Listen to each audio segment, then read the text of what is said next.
بسم اللہ الرحمن الرحیم۔ جی تو سامعین، یہ کہانی سننے کے بعد آپ بھی کمنٹ باکس میں واہ واہ تو ضرور لکھیں گے۔ ماسٹر جی کھیتوں میں لگے نیم کے گھنے درخت کی چھاؤں میں چارپائی لگائے حقہ پینے میں مصروف تھے۔ قریب ہی ان کا گبرو بیٹا شوکت کھیت کے خالی حصے کو فصل بونے کے لیے تیار کر رہا تھا۔ گرمی کی شدت تھی، سورج آگ برسا رہا تھا۔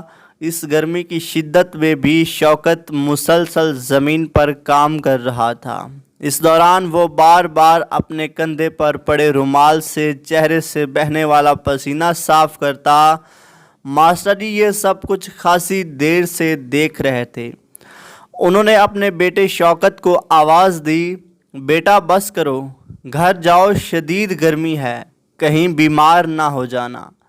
شوکت مسکراتے ہوئے بولا، ابا جی میری ہڈیاں اتنی کمزور نہیں کہ گرمی کی شدت برداشت نہ کر سکیں۔ وہ تو ٹھیک ہے بیٹا، لیکن اپنی صحت کا خیال بھی ضروری ہے، ماسٹر جی نے کہا۔ بس ابا جی تھوڑا ہی کام رہ گیا ہے، شوکت کام کرتے کرتے بولا۔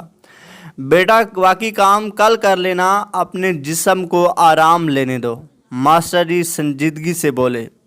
ابا جی آپ بھی نہ بس۔ شوکت ابا جی کی تشویش پر مسکراتے ہوئے پھاوڑا چلانے لگا۔ ماسٹر جی نے جب دیکھا کہ شوکت کام بند کرنے پر کسی طرح سے آمادہ نہیں ہے تو وہ اٹھے، حقہ ایک طرف کیا اور گھر کی طرف چل پڑے۔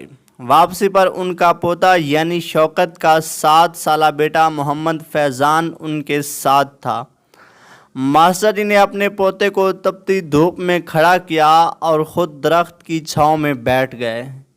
کام کرتے کرتے شوکت کی نظر جوں ہی اپنے بیٹے پر پڑی تو وہ فوراً کام چھوڑ کر بھاگتا ہوا آیا اور فیضان کو گود میں اٹھا کر درخت کی چھاؤں میں لے گیا، جہاں اس نے پہلے تو مٹکے میں سے اس کے جسم پر ٹھنڈا پانی انڈیلا، پھر اس کا بدن پونچھتے ہوئے بولا، ابا جی آپ بھی کمال کرتے ہیں، میرے بیٹے کو شدید گرمی میں لا کر کھڑا کر دیا ہے آپ نے۔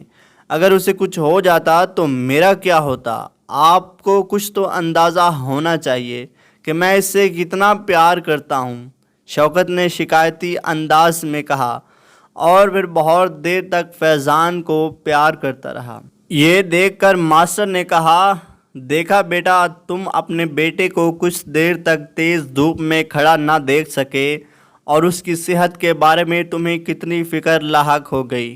تم بھی تو میرے بیٹے ہو، میں بھی یہ کیسے برداشت کر سکتا ہوں کہ تم کسی بیماری یا اذیت کا شکار ہو جاؤ۔ تمہاری تندرستی اور خوشی ہی میں میری جان ہے۔